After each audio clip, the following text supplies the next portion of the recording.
impossible. And they're so much better than KT's bot lane that they get out of the lane only down like 10 CS. That's fucking like an impossible lane to play. Then game 3, that's the one where they're playing into like the Ashe Lulu. Like, I don't know how they're supposed to play this game. Like, it's this Ashe Lulu. It's just completely impossible. So they don't get to play that game. And then game 4, they're playing Lucian Braum into Kalista Renata. It's like every lane that they played was just a hard lane for them. And I feel like they should have used the fact that they have a better bot lane to either slam an aggressive bot lane, do what KT did and slam the aggressive bot lane, or they need to just counterpick the bot lane. But somehow, simultaneously, KT was blinding their bot lane and not getting counterpick and ending up in good matchups all the time. Like, they blind picked the Nico Caitlyn. You know, they're blind picking Ashe Lulu 2-3. But then and they're doing that on like red side, right? But then when they go blue side, they're blind picking and they're winning too. And then on red side, they're also getting counter picks like 4 or 5. So it's like they got everything. Like somehow they're always getting the winning bot lane matchup. I just thought that was really weird throughout the series. Like I thought that was something that they should have adapted to. They should have given Ruler and Duro the ability to like carry a game.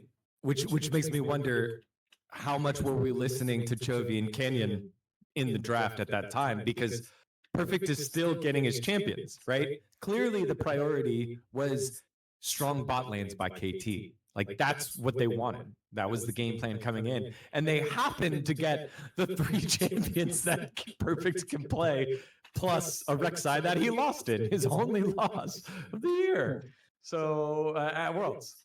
So it just felt like, I don't know, Coach Kim is gonna have a lot of heat on his plate, I think, from the fans. I think you can point to Chovy or whatever choking, and in some of the games it was execution based, but like a lot of the times it's like, man, KT's getting everything they want and Genji just doesn't see it. And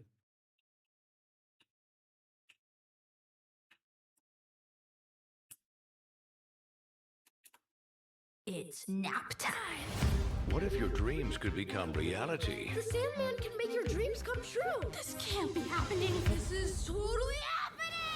From the studio that brought you K-pop Demon Hunters, We can save our family if we find the Sandman. comes a brand new animated adventure beyond anything you could ever dream. Jetpack, 6-pack, fist of dynamite? What a weird kid. In your dreams, rated PG, only on Netflix November 14th. part of this is the, hey, we've always been the immovable object. We've always been that. We've been that all year. We've been that the last 2 years, except when Lahens and Pays threw it away last year. So why would we change? And now they're like facing match point and they're like, oh shit. They panicked.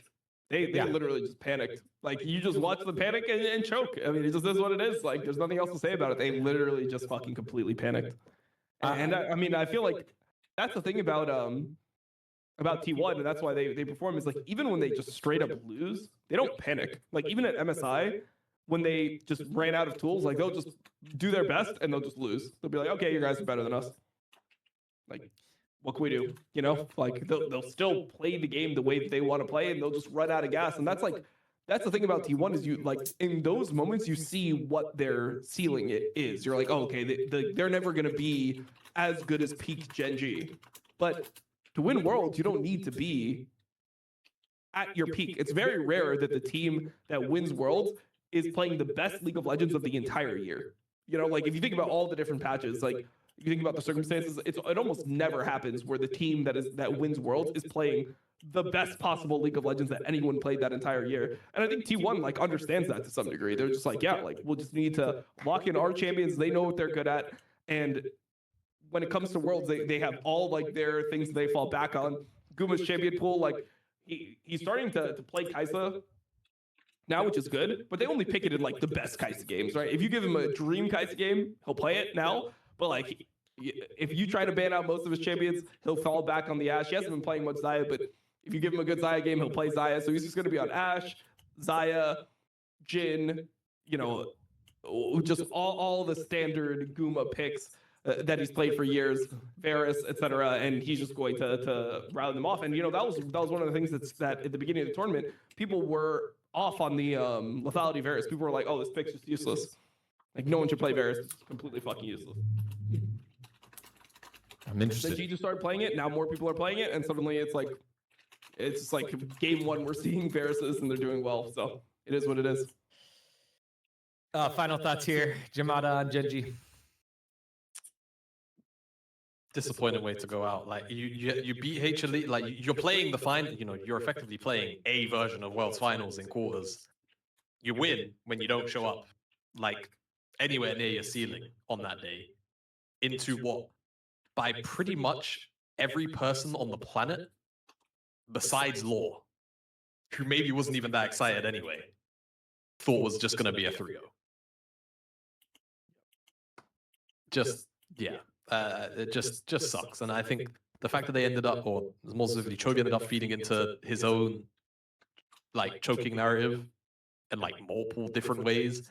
We didn't even realize he got hit by a Asher mid raw, like saw it the entire way, could have flashed it, didn't flash it.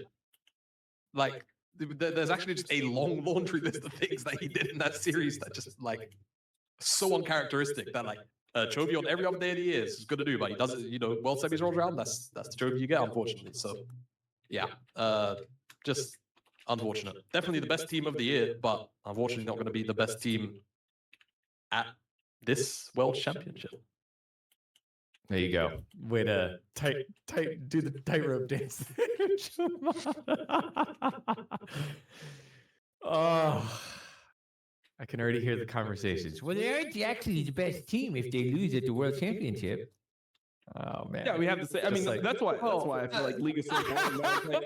I feel like we've just done the same thing every year for like 3 years now. Like it just feels like it's been the same conversations for 3 years. So it's like, Of course. it's just like you know what the other people are gonna say, and then it's just like, yeah, okay, sure. And then Honestly, it's like, okay, so then I guess we should just delete the rest of the year then, or like. I guess then I'm going to make you admit that DRX was the best team in the world in 2022, right?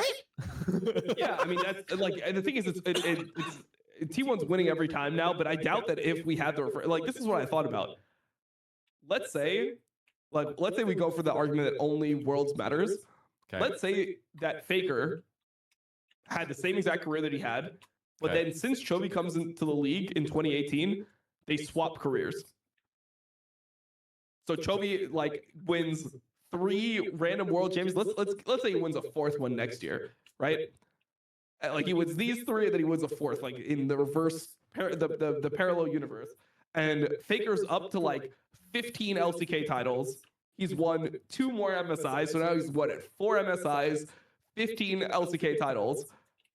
And 3 worlds, and Chovy has 4 worlds and 1 LCK title.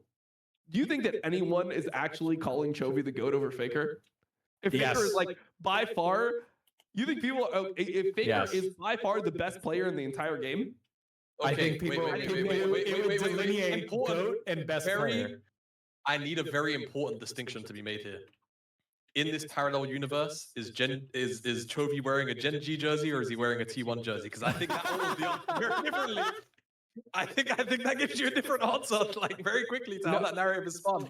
I'm just saying, like the Gen G jersey, Faker's wearing the T1. Oh hell no. Yep. And Faker is he's Chovy. He's the best player in the game by far, and he just can't get it done at Worlds. But he's just winning. Like he's beating everyone's ass. It's so obvious when you watch LCK that he's just like the CEO of LCK. Nope. Wait. Sorry, I'm confused in this. Does he have 3 world championships and then Chovy has 4? Yeah. Yeah. Yes. Then I can 100% see people making that argument that Chovy's won 4 world championships when it matters. Yeah, like I think that people would do the same thing, which is incorrect. 15, so Chovy's got 15 LCKs, 4 MSIs.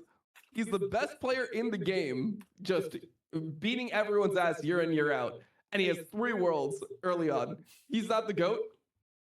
I think he's more of the GOAT than he is now. Like, it's like, holy fuck, this guy is like, it's like, bro, he's actually, at that point, he's been the individual best player in the game for like 10 out of the fucking 12 years of his career, like by far, you know? Your question was, would people make that argument? My answer is yes, people would make that argument. I agree with you. It's more solidified, but I am so